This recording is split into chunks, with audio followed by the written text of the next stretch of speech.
তার জন্য কোনো আলো নাই, কবরটা তার জন্য অন্ধকার হবে, কবরের ভিতরে কোনো আলো থাকবে না, তার জন্য কবরের ভিতরে কোনো সাক্ষী থাকবে না, তার জন্য সেদিন নাজাত থাকবে না। ওয়া কানা মা ফিরআউন লা ইলাহা ইল্লাল্লাহ মুহাম্মাদুর রাসূলুল্লাহ লা ইলাহা ইল্লাল্লাহ মুহাম্মাদুর রাসূলুল্লাহ। মেগা চ্যানেল, সত্য ও শান্তির পথে। حبيبنا وحبيب ربنا وطبيبنا وطبيب قلوبنا محمد সকলে পড়ি اللهم صل على محمد وعلى آل محمد كما صليت على إبراهيم وعلى آل إبراهيم إنك حميد مجيد اللهم بارك على محمد وعلى آل محمد كما باركت على إبراهيم وعلى آل إبراهيم إنك حميد مجيد الذي أرسله بالحق بشيرا ونذيرا وداعيا إلى الله بإذنه وسراجا منيرا فقد قال الله تعالى في كلامه المجيد وفي فرقانه الحميد সকলে আসুন আমরা আর কৃপণতা লাজুকতাকে পরিহার করব, এখন আর কেউ কৃপণ থাকব না। সকলে আমরা জবান খুলে আল কোরআন আল কারীম থেকে তেলাওয়াত করব। আল্লাহ পাকের কাছে কামনা করব আল্লাহ পাক যেন প্রত্যেকটা হরফের নূর আমাদেরকে দান করে, বলি আমিন। সকলে পড়ি আউযু বিল্লাহি মিনাশ শাইতানির রাজীম বিসমিল্লাহির রহমানির রহিম الرحمن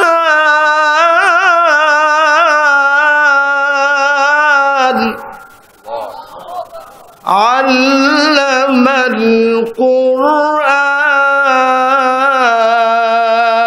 القرآن خلق الإنسان علمه البيان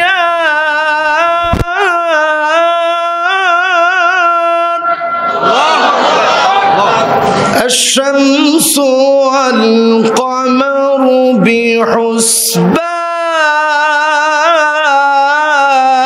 بحسبان والنجم والشجر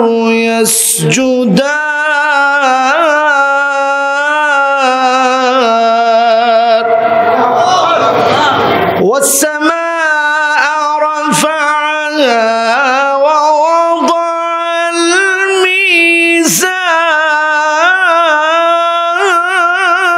الميزان ألا تطغوا في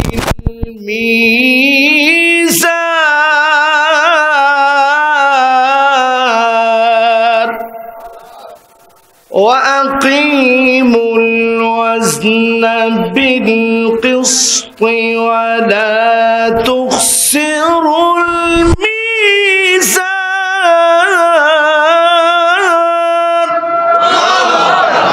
والأرض وضعها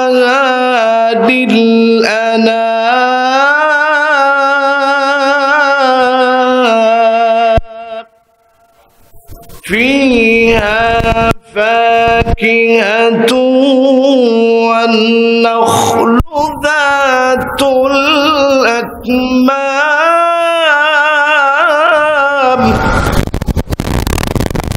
والحب ذو العصف والريحان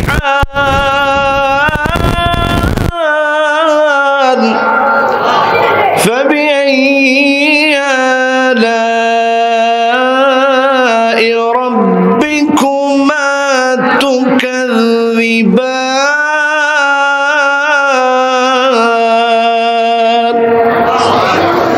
صدق الله العظيم وصدق رسوله النبي الكريم ونحن على ذلك من الشاهدين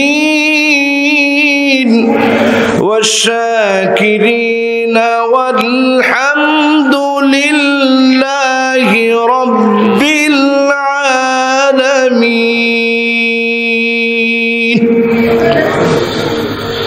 আলহামদুলিল্লাহ ঐতিহ্যবাহী দামতি কামিল মাদ্রাসার আজকের এই বিরাট মহাসম্মেলন ইসলামী এই মিলন মেলায় যারা আমরা এই গভীর রজনীতে সমবেত হতে পেরেছি, মহান মালিক আমাদেরকে তৌফিক দান করেছে। এজন্য মহান মালিকের আলিশান দরবারে শুকরিয়া আদায় করি।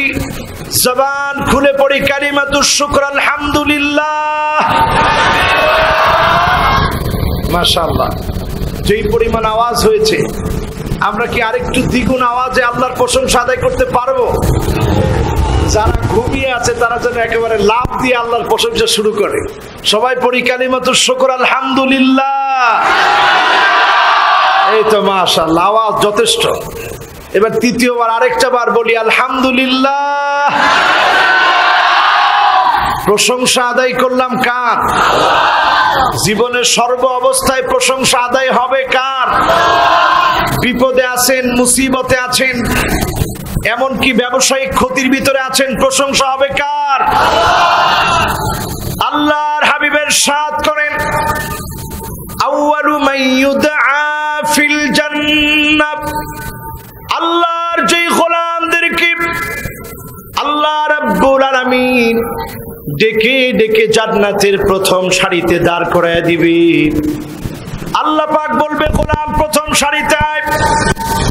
যেই গোলামদেরকে আল্লাহ পাক প্রথম সারির মেহমান বানাবেন তারা হবে ওই আল্লাহর গোলামের আল হামিদুন, যারা প্রশংসা করেছে আল্লাহর ফিস সাররাই ওয়াদ দাররা, সুখে আর দুঃখে, কষ্টে আর আনন্দে, জীবনের বাঁকে বাঁকে যারা আল্লাহর প্রশংসা আদায় করেছে ওই আল্লাহর গোলামদেরকে আল্লাহ পাক ডেকে ডেকে জান্নাতের প্রথম সারিতে দাঁড় করায় দিবে। তো আমরা আল্লাহ জান্নাতের প্রথম সারিতে দাঁড়াতে চাইতো, তাহলে জীবনের সুখে দুঃখে প্রশংসা করব কার?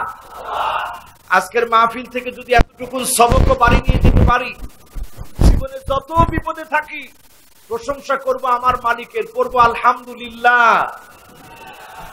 এই যে দেখেন আল্লাহ জিহ্বা দিয়েছে, জিহ্বা। হাত দিয়ে অনেকক্ষণ কাজ করলে হাতটা ক্লান্ত হয়ে যায়, পা দিয়ে অনেকক্ষণ হাঁটলে পাটা ক্লান্ত হয়ে যায়, চোখটা দিয়ে অনেকক্ষণ দেখলে চোখটা অনেকক্ষণ পরে ব্যথা করে। কিন্তু আল্লাহ পাক এমন একটা জিহ্বা দিয়েছে, ওয়ালিসানা ওয়া শাফাতাইন। লিসানের কাজ হচ্ছে মাওলার জিকির করা।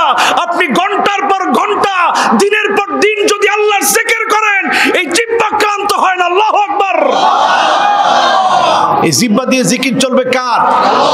জিকির চলবে কার? আমাদের দেশে জিকির কি আমরা বুঝি না। জিকির না বোঝার কারণে বসেন বসেন বইসা যান, হাই হায় হায় জালালি, এইটাও আপনাদের কাছে জিকির মনে হয়, ঠিক কিনা? পাশেই আছে রেজবি। গত দুদিন আগে ভিডিও দেখতেছিলাম, আমি যেতে যেতে দেখি বলতেছে, আমার কাফনেতে লিখে দিও রেজবি বাবার নাম। জুতা দিয়ে পিটাইতে পারেন না আপনারা? কয় আমার কপালেতে রেখে দিও রেজবি বাবার নাম, আমার কাফনেতে লিখে দিও রেজবি বাবার নাম। পুলসিরাতে আমি আমি বলবো রেজবিরও গোলাম, জোরে কর নাউজুবিল্লাহ। তুই একটু পুলসিরাত পার হইতে গিয়া দেখ পুলসিরাত কারে বলে। পুলসিরাত তো তারা পার হবে যারা মুমিন, যারা আল্লাহর গোলাম। তারা যখন পুলসিরাত পার হবে জান্নাত বলবে ও আল্লাহর গোলাম জুজিয়া মুমিন ফাইন্না নূরুকা ইয়াকফিউ লাহাবি, তুমি দ্রুত চলে যাও, কারণ তোমার নূর প্রজ্বলিত নূর আমার জাহান্নামের আগুনগুলো নিভায় দিচ্ছে। আল্লাহু আকবার। এটা মুমিন। এটা কে? বলেন বলেন বলেন, কে হতে হবে? মুমিন হতে হবে। মুমিন হলে জাহান্নামের আগুন আপনার নূর দিয়ে নিভে যাবে। জোরে বলেন আল্লাহু আকবার। আমার ভাইরা, মুমিন বানানোর জন্য আল্লাহ পাক আমাদেরকে কোরআন দিলেন। একটি সূরা আজকে আমি তেলাওয়াত করেছি 13 নম্বর আয়াতে কারিমা পর্যন্ত। সূরাটার নাম সূরাতুর রহমান। বলেন সবাই কি নাম? কেন আজকে আমি সূরা রহমান তেলাওয়াত করলাম? এই জন্য তেলাওয়াত করলাম, আমাদের দেশে আজকে খুব ঘটা করে পালন হচ্ছে একটা ডে, যার নাম ভ্যালেন্টাইন্স ডে। Valentine's day. এই ভ্যালেন্টাইন্স ডে তে আমরা ভালোবাসা সবটুকুন উজাড় করে দেই যাকে আমি পছন্দ করি। শরীয়ত কি বললো এটা আমার দেখার দরকার নাই, তার জন্য ভালোবাসাকে আপনি অর্পণ করছেন। অথচ সব ভালোবাসা যিনি দিয়েছেন তিনি কে? আপনি দুনিয়াতে তো ভালোবাসা কিছু দেখেনি নাই।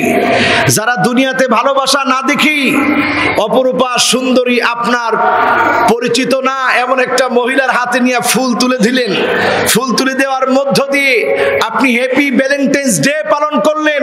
ও মুসলমানের সন্তান, আমাদের ভেবে দেখা দরকার, শিবরান বিশিবরিন, বিগতকে বিগত খ্রিস্টানদের অনুসরণ চলবে।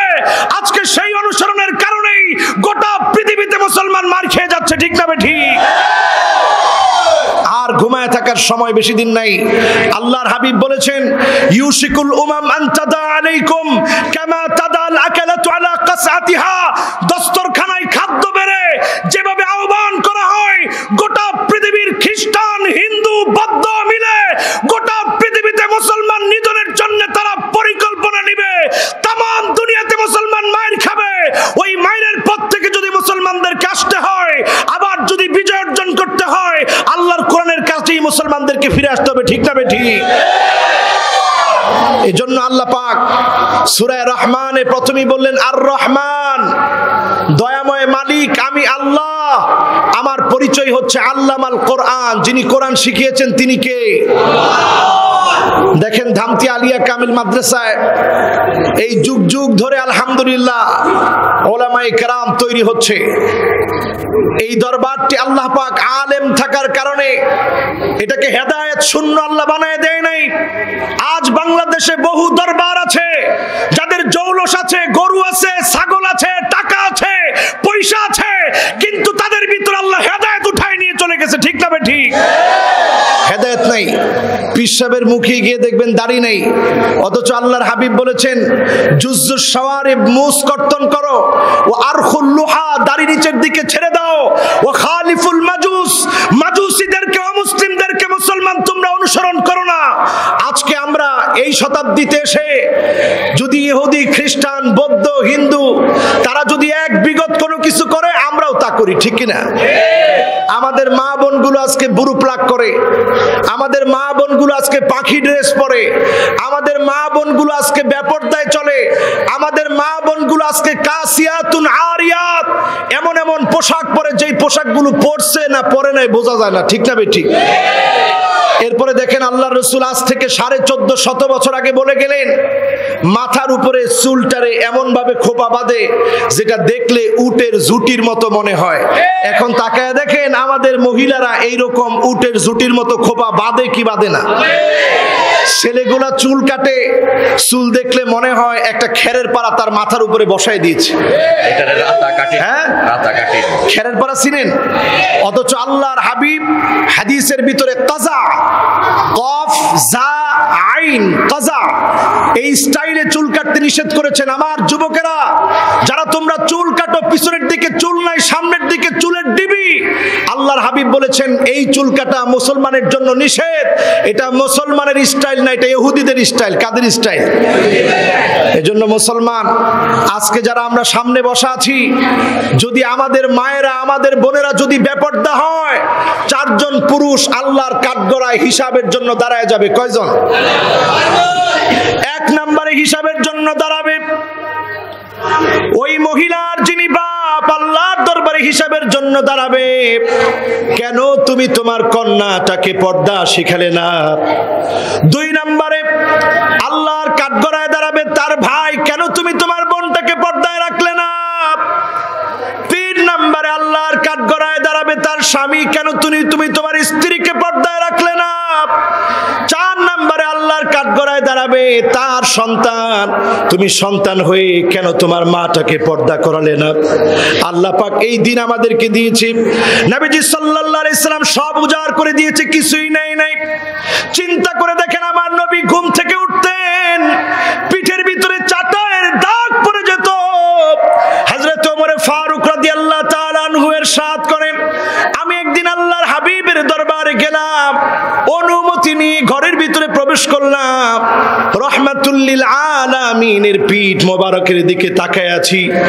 আমি ওমর দেখি রহমাতুল লিল আলামিনের পিঠ মোবারকের ভিতরে লাল লাল হয়ে আছে। আমি ওমর যখন কাঁদতেছি, আল্লাহর নবী বললেন, মা ইউবকিকা ইয়া ওমর, ওমর কোন জিনিস তোমাকে কাঁদায়, কেন তোমার চোখে পানি? হযরত ওমর ফারুক রাদিয়াল্লাহু তাআলা আনহু বলেন, আমি সঙ্গে সঙ্গে আল্লাহর নবীকে বললাম, ইয়া রাসূলুল্লাহ, এই জন্য আমি কাঁদি, ইন্নাল কাসরা ওয়াল কাইসারা ফামা হুমা ফীহিমা, রোম পারস্যের সম্রাটদের কি এমন আছে যেটা আপনার নাই?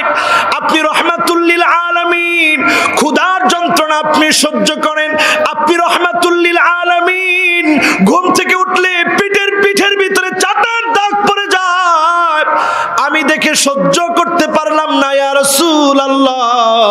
আল্লাহর নবী বললেন, ওমর তুমি কেঁদো না, ফালাহুমুদ দুনিয়া ওয়া লানাল আখিরাত, তাদের জন্য শুধুমাত্র দুনিয়া আর আমাদের জন্য রয়েছে আখিরাত। আখিরাতে আল্লাহ পাক জান্নাতের দুয়ার আমাদের জন্য খুলে দিবে। আল্লাহু আকবার। এজন্য আল্লাহর হস্তে অমুসলমানদের কোন ডে, কোন উৎসব, কোন আয়োজন আমরা মুসলমানদের উৎসব আয়োজন হতে পারে। বর্তমানে একটি ফিতনা মাথাচাড়া দিয়ে উঠেছে, সেটি হচ্ছে কাদিয়ানি ফিতনা। জোরে বলেন, সেটা কি ফিতনা? আরো জোরে বলতে হবে, মুসলমান কি ফিতনা? ঘুমিয়ে থাকার সময় নাই। আল্লাহর হাবিব একদিন স্বপ্ন দেখলেন, হাতের ভিতরে দুইটা চুড়ি, স্বর্ণের চুড়ি। স্বপ্নের ভিতরেই আল্লাহর নবী এই দুইটা চুড়ি দেখে অত্যন্ত ভারী মনে হলো।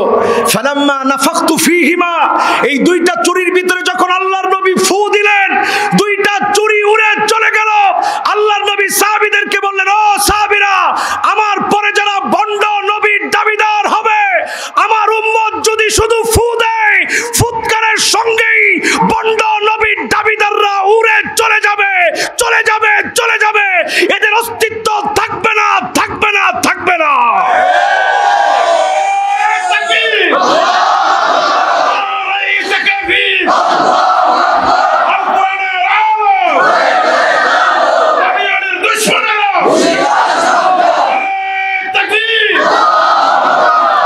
এই নারায়ে তাকবীরকে সামনে রেখে বাতিলের মোকাবেলায় কাদিয়ানীদেরকে অমুসলিম ঘোষণার দাবিতে যদি আপনাদেরকে ডাক দেওয়া হয়, বুকের তাজা রক্ত ঢেলে দিয়ে আমার নবুয়তের খতম, আমার নবীর নবুয়তের খতমে নবুয়তের জন্য জীবন দেওয়ার জন্য প্রস্তুত থাকতে হবে। ঠিক না ঠিক?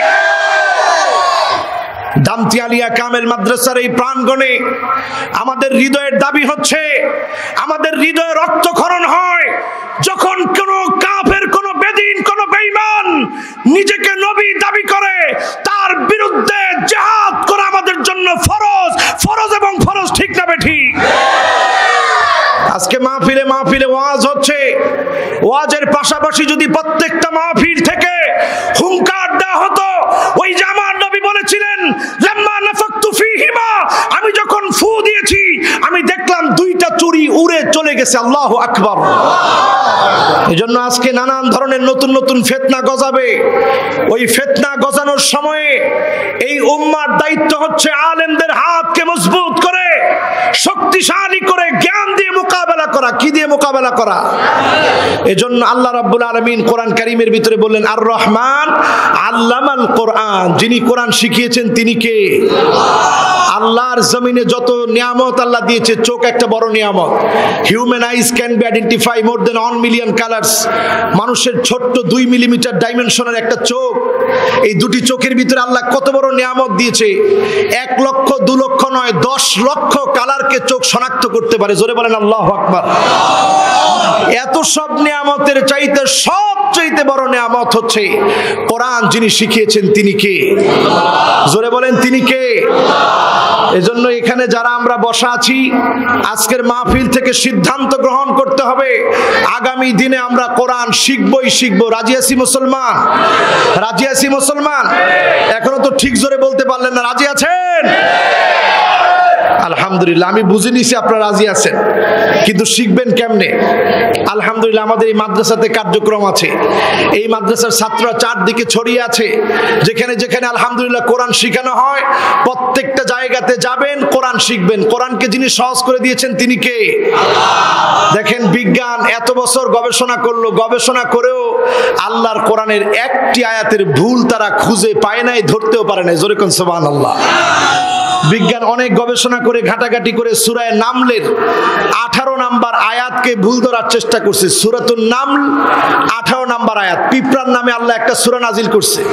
এই সূরার 18 নাম্বার আয়াত বিজ্ঞান ভুল ধরার চেষ্টা করতেছে। বিজ্ঞান বলল এই আয়াতটার ভিতরে ভুল আছে। জোরে কোন নাউজুবিল্লাহ। আয়াতটার ভিতরে আল্লাহ বলেন ক্বালাত নামলাতুন ইয়া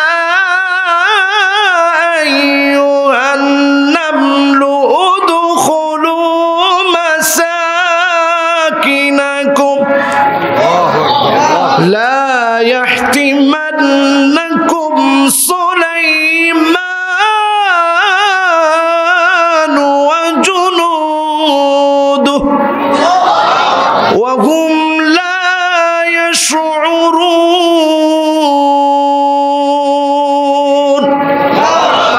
এই আয়াতটা ভুল ধরার চেষ্টা করতেছে বিজ্ঞান। কি ভুল? কয় পিঁপড়ার তো কান নাই, তো পিঁপড়া শুনে কেমনে? আল্লাহ কোরআনে বলল সূরা নামলের 18 নম্বর আয়াতে, রানী পিঁপড়া বলছে, ও পিঁপড়ার দল, এখনই ঘরের ভিতরে যা, না গেলে সুলাইমান আলাইহিস সালাম আসতেছে, একটু পরে তোমাদেরকে পায়ের নিচে পিষ্ট করে ফেলবে, টেরও পাবে না, কাজী এখনই ঘরের ভিতরে ঢুকে পড়ো। বিজ্ঞান বলল পিঁপড়ার কান নাই, শুনে কেমনে? আল্লাহ পাকের এই কোরআনের ভিতরে, কোরআন যেহেতু আল্লাহ শিখিয়েছেন, এর ভিতরে কোনো ভুল আছে? জোরে বলেন ভুল আছে? উইলসন তার টিম নিয়ে গবেষণা করতে করতে করতে করতে 16টি বছর পার করে দিল। 16 বছর পার করে দেওয়ার পরে দেখে পিঁপড়ার কান নাই ঠিক, কিন্তু হাঁটু থেকে নিয়ে তার যে টাকনু আছে তার মাঝখানে নিসফে সাক, এই মাঝ বরাবর জায়গার ভিতরে আল্লাহ একটা ভাইব্রেশন বসায় দিয়েছে। যখনই কোনো আওয়াজ হয় তার ভাইব্রেশনটা নড়ে চড়ে উঠে আর সে শুনে ফেলে। জোরে কোন সুবহানাল্লাহ। শুধু কথাই শুনে না, বরং ভূমিকম্পের আওয়াজ, যেটা বিভিন্ন শক্তিশালী পয়েন্ট দিয়ে, শক্তিশালী যন্ত্র দিয়ে যেটাকে নিয়ন্ত্রণ করা যায় না, আগ থেকে জানা যায় না, সেটা পর্যন্ত পিঁপড়া তার ভাইব্রেশন দিয়ে টের পায়। একটু পরে ভূমিকম্প হবে, কাজেই এখানে থাকা যাবে না, অন্য জায়গায় চলে যেতে হবে। জোরে বলেন সুবহানাল্লাহ। এবার বিজ্ঞান বলল আরেকটু ভুল আমরা খোঁজার চেষ্টা করি। খুঁজতে খুঁজতে তারা বলল এই আয়াতের ভিতরে আল্লাহ বলেছে ইয়া আইয়ুহান নামল, রানী পিঁপড়া নাকি বলছে ও পিঁপড়ার দল। আইয়ুহা তো জ্ঞানীদের ক্ষেত্রে ব্যবহার করা হয়। আল্লাহ যেহেতু মুমিনরা জ্ঞানী, এজন্য আল্লাহ বলেছে ইয়া আইয়ুহাল্লাযীনা আমানুস্তাঈনু বিস-সাবরি ওয়াস-সালাহ। মুমিনরা জ্ঞানী, এজন্য মুমিনদেরকে আইয়ুহা বলে আল্লাহ ডেকেছে। এখন পিঁপড়ার কি এমন জ্ঞান আছে যে পিঁপড়ারে আল্লাহ আইয়ুহা বলে ডাকলো? আল্লাহকে গবেষণা করে দেখ পিঁপড়ার কেমন জ্ঞান। উইলসন তার টিম নিয়ে গবেষণা করে দেখে অন্যান্য কীট পতঙ্গের চাইতে পিঁপড়ার মতো ক্ষুদ্র সূক্ষ্ম একটা কীটের ভিতরে, একটা কীট পতঙ্গের ভিতরে আল্লাহ রাব্বুল আলামিন অন্যান্য প্রাণীর চাইতে 2.5 লক্ষ গুণ ব্রেনের কোষ বাড়ায় দিয়েছে। জোরে বলেন আল্লাহু আকবার। তাহলে পিঁপড়ার জ্ঞান কম না বেশি? এরপরে আল্লাহ পাক আমাকে আপনাকে চলার জন্য পাকস্থলী দিয়েছে একটা, ছোট্ট একটা পিঁপড়াকে চলার জন্য পাকস্থলী দিয়েছে দুইটা। জোরে বলেন সুবহানাল্লাহ। এরকম নানা ধরনের জ্ঞান আল্লাহ পাক আল কোরআনে রেখেছে। এরপরে আল্লাহ তাআলা বলছেন খলাকাল ইনসান, যিনি মানুষকে সৃষ্টি করেছেন তিনি কে? আরেকটু জোরে বলেন তিনি কে? কিন্তু মানুষের চারটা বদভ্যাস, আল কোরআনে মানুষের চারটা বদভ্যাসের কথা বলছে। নাম্বার 1, সময় আছে তো শেষের দিকে? হ্যাঁ, কইতে থাকবো? জোরে কোন আল্লাহু আকবার, আরো জোরে কোন আল্লাহু আকবার। আমার মাহফিল ছিল আজকে আরো 2টা, এজন্য শারীরিক ভাবে আমি কিছু খাইও নাই, কিন্তু এইখানে আসার পরে চিন্তা করলাম আপনাদের হকটা আদায় করি, তারপরে ইনশাল্লাহ দেহের হকটা আদায় করব। এই দেহের একটা হক আছে না নাই? এরপরে আমাদের মতো বডি হলে এতে তো খানাদানা একটু বেশি দেওয়া লাগে, কিন্তু আপনাদের হক আদায় করার জন্য বসে গেলাম। আল্লাহ পাক যেন বরকত দিয়ে দেয়, বলি আমিন। মানুষের চারটা বদভ্যাস। নাম্বার 1, ওয়াকানাল ইনসানু আজুলা, মানুষ সবচেয়ে বেশি তাড়াহুড়া করে। বলেন তাড়াহুড়া মানুষের ভিতরে আছে না নাই? ধনী হওয়ার জন্য তাড়াহুড়া আছে না নাই? নেতা হওয়ার জন্য তাড়াহুড়া আছে না নাই? সম্পদ অর্জনের জন্য তাড়াহুড়া আছে না নাই? সব জায়গায় তাড়াহুড়া মানুষের। এই তাড়াহুড়া আমাদেরকে বাদ দিতে হবে। সম্পদ অর্জনের জন্য তাড়াহুড়া করা যাবে না, আখিরাত অর্জনের জন্য পরিকল্পিতভাবে আমল করে যেতে হবে। কথা বলেন ঠিক কিনা? 2 নম্বরে মানুষের খারাপ বৈশিষ্ট্য হলো ওয়াকানাল ইনসানু কাফুরা, সবচেয়ে অস্বীকার প্রবণ হয় মানুষ। বলেন সবচেয়ে বেশি অস্বীকার করে কে? সবচেয়ে বেশি অস্বীকার করে কে? মানুষ সবচেয়ে বেশি অস্বীকার করে। আল্লাহ তারে কত নিয়ামত দিয়েছে, বলার নিয়ামত দিয়েছে, দেখার নিয়ামত দিয়েছে, মেধার নিয়ামত দিয়েছে। এই সব নিয়ামত খাওয়ার পরে মানুষ অস্বীকার করে। করে না? করে না? করে না? করে না? এই যে 5 ওয়াক্ত নামাজের সময় আপনাদেরকে ডাকা হয়, এই বছর আমি লেবাননে গেলাম, আলহামদুলিল্লাহ আল্লাহ নিল। লেবাননে যাওয়ার পরে দেখলাম একটা গির্জা আমার সামনে। আমি চিন্তা করলাম বাংলাদেশে তো সুযোগ পাই না, আজকে গির্জায় ঢুকে দেখি গির্জায় চলে কি। তো খুব কায়দা করে টুপিটা খুলে ফেললাম। টুপিটা খোলার পরে আমারে তো আর কেউ চিনে না। আমি অনায়াসে গির্জার ভিতরে ঢুকলাম। ঢোকার পর আমি চিন্তা করলাম দেখি তাদের ইবাদতের আগে কি করে।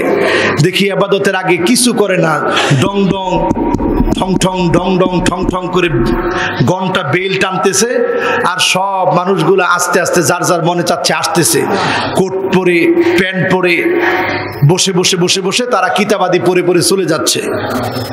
কোন তারা ঘন্টা বাজায়া ডাকলে মানুষ আসে। আর আমাদের মসজিদে মসজিদে যখন আজান হয়, মুসলমানের সন্তান যারা বসে থাকে, এরা কি প্রকৃত পক্ষের মুসলমান হতে পেরেছে? জোরে বলেন পেরেছে? মুসলমান যারা বসা আছে,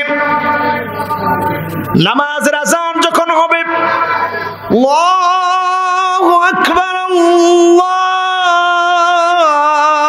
আল্লাহু আকবার, আজান যখন দিবে তখন যাবেন কোন দিকে? জোরে কোন, কোন দিকে? আরো জোরে কোন দিকে? মসজিদে। কোন? মসজিদে। কোথায়? আরো জোরে কোন? কোথায়? যখন মসজিদ থেকে আজানের ধ্বনি আসবে যাবেন কোথায়? মসজিদে। কোথায় যাবেন? এই যে আমাদের সমাজে দেখেন একজন লোক যদি মদ খেয়ে মারা যায়, সকালে এই সংবাদ ধামতিতে ছড়িয়ে যেতে সময় লাগবে কতক্ষণ? কোন হুজুর পামু যতক্ষণ সময়, 1 ঘন্টা পেলে 1 ঘন্টা সব জায়গায়, চায়ের দোকানে, বাড়িতে, গাড়িতে, সব জায়গায় এক কথা। শুনছস কেডায় মরছে? কয় কেডায়? কয় যে মদ খায় মরছে, উমুকের ফুতুমুক, বাপেও বালা আছিন না, দাদাও বালা আছিন না, হেও মদ খায় মরছে। এই যে মদ খেয়ে লোকটা মারা গেল, মদ খাওয়া হালাল না, তার জন্য কোনো আলো নাই, কবরটা তার জন্য অন্ধকার হবে, কবরের ভিতরে কোনো আলো থাকবে না, তার জন্য কবরের ভিতরে কোনো সাক্ষী থাকবে না, তার জন্য সেদিন নাজাত থাকবে না। ওয়া কানা মা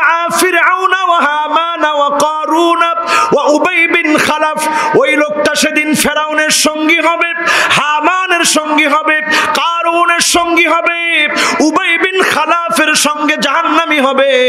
ও আমার মুসলমানেরা, জানাজার নামাজ হচ্ছে কাফনের কাপড়ে জড়িয়ে লাশটাকে সামনে দিয়ে জানাজার নামাজ পড়ানো হচ্ছে। জোহরের নামাজের পরে জানাজার নামাজ পড়লেন, আসরের সময় আপনি নামাজের কথা ভুলে গেলেন। এমন মুসল্লি কম না বেশি? কম না বেশি?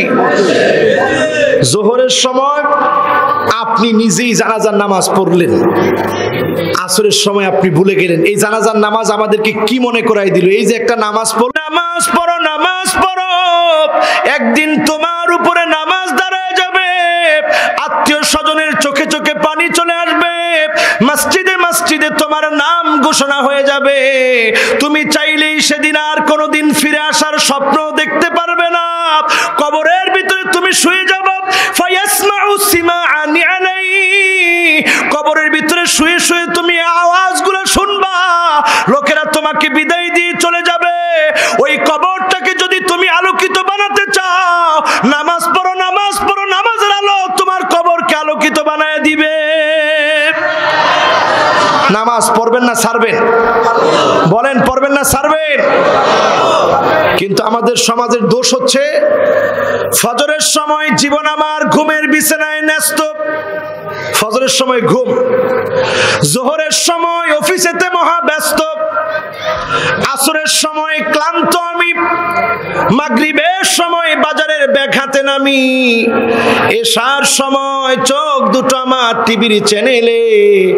এইভাবে আমি আমার নাম লিখালাম জাহান্নামীদের প্যানেলে।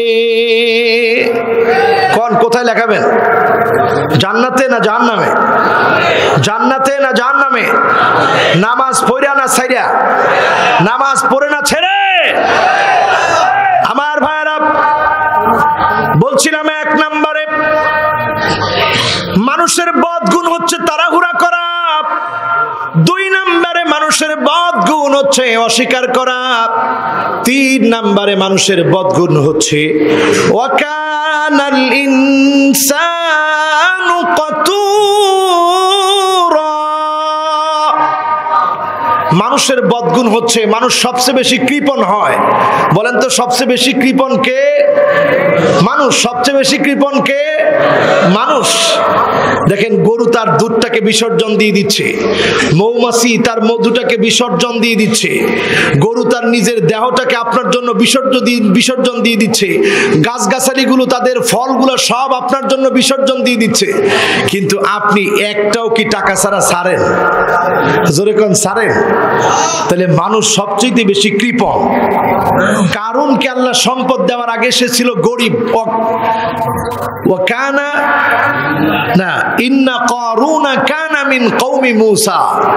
কারুন ছিল মুসা আলাইহিস সালামের সম্প্রদায়ের একজন। আমার নিজের চোখে দেখেছি, 1-2 একর নয়, 55,000 একর জমি, পুরাটা আল্লাহ পাক বিল্ডিং গুলাকে সব মাটির ভিতরে আল্লাহ তলায় দিয়েছে। জোরে বলেন আল্লাহু আকবার। এই যে সব কিছু শেষ হয়ে গেল কারণের। আগে মানুষ কারণের সম্পদ দেখতো আর বলতো, হারে কারণ কত সম্পদের মালিক। যখন আযাব দিছে, ফাকা সাফনা বিহি ওয়া বিদারিহিল আরদ, জমিনরে আল্লাহ বলছে জমিন ধর। জমিন গোলাম কার? আরো আস্তে কার? আরো আস্তে কার? বাংলাদেশ তো ডিজিটাল চলে, ম্যাজিক্যাল, ঘষা একটা দিলে কাজ করে আরেকটা। কইছি আরো আস্তে, কোন জোরে? জোরে কোন তো আল্লাহু আকবার। ঘুমে ধরে গেছে, জোরে কোন আল্লাহু আকবার। কিসের ঘুম? ঘুম নাই। আলহামদুলিল্লাহ, আজকে আমরা মোনাজাত করে ইনশাআল্লাহ একেবারে ইসলামের পথে চলার জন্য আজকে নিয়ত নিয়ে ইরাদা করে আল্লাহ পাকের কাছে সাহায্য কামনা করে আমরা বাড়িতে যেতে চাই। রাজি আছেন ইনশাআল্লাহ? কিন্তু কৃপণতা করা যাবে না, দিতে হবে আল্লাহর রাস্তায়। দিবেন না ইনশাআল্লাহ? আমি তো টাকা উঠাইতে পারি না, মোনাজাতের আগে ইনশাআল্লাহ আপনারা মন খুলে দিবেন। সর্বশেষ মানুষের বদগুণ হচ্ছে ওয়াকানাল ইনসানু আকসারা শাইইন জাদালা। মানুষ সবচেয়ে বেশি বিতর্ক করে। বিতর্ক মানুষের ভিতরে আছে না নাই? কথায় কথায় তর্ক মানুষের ভিতরে আছে না নাই?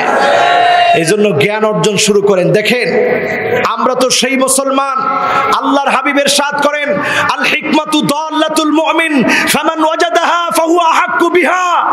এই মুমিনের হারানো সম্পদ হচ্ছে জ্ঞান, বিজ্ঞান। এটা মুসলমানের হারানো সম্পদ।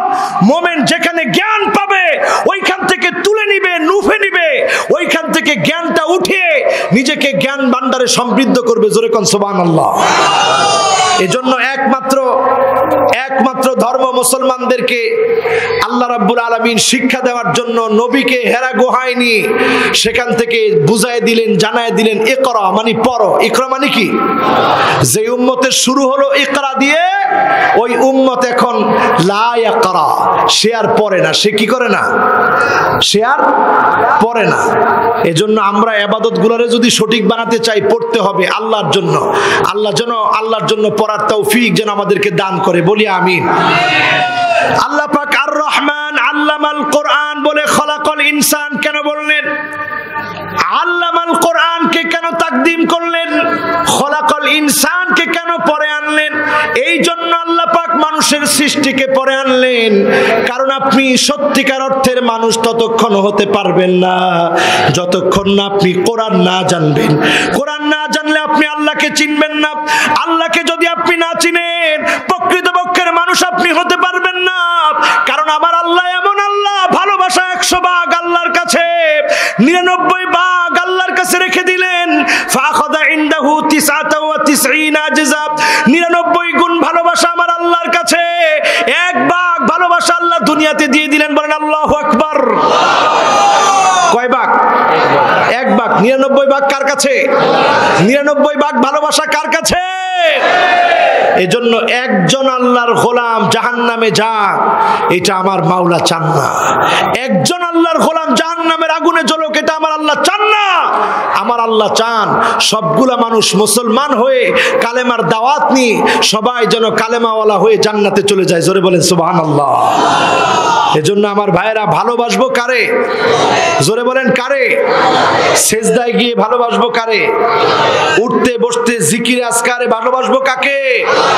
দেখেন আমার রাসূল কি বিনয়ের সাথে জিকির করতেন। আল্লাহুম্মা জিদনা ওয়ালা তানকুসনা, কি বিনয়ের সঙ্গে আমার নবী দোয়া করতেন। আল্লাহুম্মা জিদনা ওয়ালা তানকুসনা, আল্লাহ আপনি বাড়ায় দেন, কমায় দিয়েন না। আল্লাহুম্মা করিমনা ওয়ালা তুহিন্না, সম্মানিত করবেন, অপমানিত করবেন না। আল্লাহুম্মা আতিনা ওয়ালা তাহরিমনা, আল্লাহ আপনি নিয়ামত দিবেন, নিয়ামত ছিনায় নেবেন না। আল্লাহুম্মা আসিরনা ওয়ালা তুসির আলাইনা, আল্লাহ আপনি কাফেরদের উপরে মুসলমানদেরকে বিজয় দিবেন, কাফেরদেরকে আপনি বিজয় দিবেন না। আল্লাহু আকবার। সর্বশেষ বলতেন ওয়ারদ আন্না ইয়া রাব্বাল আলামিন, আল্লাহ যে কাজ করলে আপনি খুশি ওই কাজ আমাদেরকে বেশি বেশি করার তৌফিক দান করেন। জোরে কোন সুবহানাল্লাহ। আমরা খুশি করতে চাই আমাদের আল্লাহকে। কাকে? জোরে বলেন কাকে? আপনার স্ত্রীর ভালোবাসলে আল্লাহ খুশি না বেজার? আমার রাসূল স্ত্রীদেরকে কম ভালোবাসতেন না বেশি ভালোবাসতেন? আল্লাহর রাসূলের 11 জন স্ত্রী, রাসূল করিম সাল্লাল্লাহু আলাইহি ওয়াসাল্লামের স্ত্রীদের মধ্য থেকে 9 জন মিলে রাসূলকে ধরলেন, ইয়া রাসূলুল্লাহ কারে বেশি ভালোবাসেন আজকে বলতে হবে। প্রশ্নটা কঠিন না সহজ? এটা যদি আপনার একাধিক বউ থাকে তাহলে আপনি বুঝবেন এই প্রশ্নটা কত কঠিন। তো বলা হলো ইয়া রাসূলুল্লাহ কারে বেশি ভালোবাসেন আজকে বলতে হবে। আল্লাহ রাসূল বললেন ইনশাআল্লাহ গাদান, আজকে না আগামী দিন বলবো। গেলেন হযরত আয়েশার কাছে, গিয়ে বললেন ইন্নী উহিব্বুকি ফিল্লাহ, আয়েশা তোমাকে খুব ভালোবাসি, ভালোবাসার নজরানা 2টা খেজুর তুমি রাখো, এই খেজুরের কথা কিন্তু অন্য কাউরে বলো না। জোরে কোন সুবহানাল্লাহ। এরপরে গেলেন হাফসার কাছে, গিয়ে বলেন হাফসা ইন্নী উহিব্বুকি ফিল্লাহ, আমি তোমারে খুব ভালোবাসি, ভালোবাসার নজরানা 2টা খেজুর রাখো, খেজুরের কথা কাউরে বলো না। এরপরে গেলেন জুয়াইরিয়া রাদিয়াল্লাহু তাআলা আনহার কাছে, জুয়াইরিয়া 2টা খেজুর রাখো, ইন্নী উহিব্বুকি ফিল্লাহ, আমি তোমারে খুব ভালোবাসি, ভালোবাসার কথা কাউরে কিন্তু বলো না, তাহলে কিন্তু প্যাঁচ লেগে যাবে। এইভাবে করতে করতে সব স্ত্রীদের কাছে গেলেন, 2টা করে খেজুর দিলেন আর বললেন তোমারে খুব ভালোবাসি। এবার নবী করিম সাল্লাল্লাহু আলাইহি ওয়াসাল্লাম পরের দিন সব স্ত্রীদেরকে একত্র করে বলতেছেন, ও স্ত্রীরা তোমরা যে জিজ্ঞাসা করছিলা কারে সবচেয়ে বেশি ভালোবাসি, গত রাত যার কাছে যার হাতে 2টা খেজুর দিয়েছিলাম তারে আমি সবচেয়ে বেশি ভালোবাসি। জোরে কোন সুবহানাল্লাহ। হাসি দিয়া কোন সুবহানাল্লাহ। চিন্তা করছেন, সব স্ত্রীরা দুইটা করে খেজুর দিল, এখন সব স্ত্রী মুসকি মুসকি হাসে, একজন আরেকজনের দিকে তাকায় আর চিন্তা করে আমারই তো সবচেয়ে বেশি ভালোবাসে, জোরে কোন সুবহানাল্লাহ। আর আপনারা এই ভালোবাসা সব ভুলে গেছেন বিদায় ওই ভ্যালেন্টাইন্স ডে এসে আমাদের ভিতর ঢুকছে, ঠিক কি না? পহেলা বৈশাখ আমাদের ভিতরে ঢুকছে, ঠিক কি না? এজন্য প্রতিটা রাত যেন ভ্যালেন্টাইন্স ডে হয়, প্রতিটা রাত হবে ভালোবাসার। আপনি আপনার স্ত্রীকে দেখে সুন্দর করে কথা বলবেন, এতে স্ত্রীও খুশি, আর খুশি কে? জোরে বলেন, আর খুশি কে? আর মা বাপের সাথে আচরণটা কেমন হবে, ভালো না খারাপ? স্ত্রীর সব ভালোবাসা দিয়া উজাড় করে দিচ্ছেন, মা বাপের কোনো ভালোবাসার দরকার নাই, এরকম? খবরদার মুসলমান, মনে রাখবেন, আকিল ওয়ালিদাইন, পিতামাতার অবাধ্যাচারণ যে করবে আল্লাহর গোসা তার উপরে, আল্লাহ তাকে সহ্য করতে পারে না। কথা ঠিক না বেঠিক? মুদমিনুল খামর, যে ব্যক্তি মদ, জুয়া, আফিম, মেরেচুয়েনা, ইয়াবা, নানা ড্রাগের সাথে যে লোকটা জড়িত, আল্লাহর গোসা তার উপরে। যে লোকটা জালেম, আল্লাহর গোসা তার উপরে। যে লোকটা মুসাহিদ, যে লোকটা হিংসুক, আল্লাহর গোসা তার উপরে। এখন হুজুর, হিংসা তো আমাদের প্রত্যেকের কলিজার ভিতরে পয়দা হয়ে গেছে, হিংসা কেমনে কি করবো, হিংসাটা কেমনে দূর করবো হুজুর কোন? সবার ভিতরে হিংসা জেগে গেছে। একজনের ভালো একটা বাড়ি দেখলে আমার হিংসায় বুকটা ফেটে যায়, এত সুন্দর বাড়ি করছে। আপনি হিংসা দূর করার পদ্ধতি হচ্ছে দুইটা হাত তুলে দিবেন আর বলবেন, আল্লাহ একটা বাড়ি দিছো আর 3টা বাড়ি দাও, জোরে কর সুবহানাল্লাহ। আল্লাহ তার সন্তানাদি তুমি দিছো 3 জন, আল্লাহ তুমি তারে 10 জন সন্তানাদি দাও, জোরে কর সুবহানাল্লাহ। এইরকম যখন দোয়া করবেন, ফেরেশতারা বলবে, আল্লাহ যার মনটা এত ভালো তারেও তুমি এই নিয়ামতগুলো দান করে দাও, জোরে কর সুবহানাল্লাহ। একটু আমলি জিন্দেগি কি করতে মনে চায় না আমার ভাইরা? করতে মনে চায় না? এই হুব্বুদ দুনিয়া আজকে আমাদের অধপতনের কারণ। আজকে তাকায় দেখেন 2019 সনে, এই 19 সন চলতেছে আমার ভাইরা। এই 2019-এ রাইটার্স পত্রিকার ভিতরে এসেছে নয়া দিগন্ত, সেখান থেকে কোট করেছে 2019-এ 10টা দেশের উপর দিয়ে দুর্ভিক্ষ হবে, আর এই দুর্ভিক্ষই বলে দিবে ইমাম মাহদী আলাইহিস সালাম কবে আসতেছে। কথা ঠিক না বেঠিক? দুর্ভিক্ষ যদি এমন হয় চারদিকে মুসলমান সব নিঃশেষ হয়ে যাচ্ছে, এই মুসলমানের নিঃশেষ হয়ে যাওয়া ইমাম মাহদী আলাইহিস সালাতু ওয়াস সালামের প্রকাশের বড় একটা আলামত।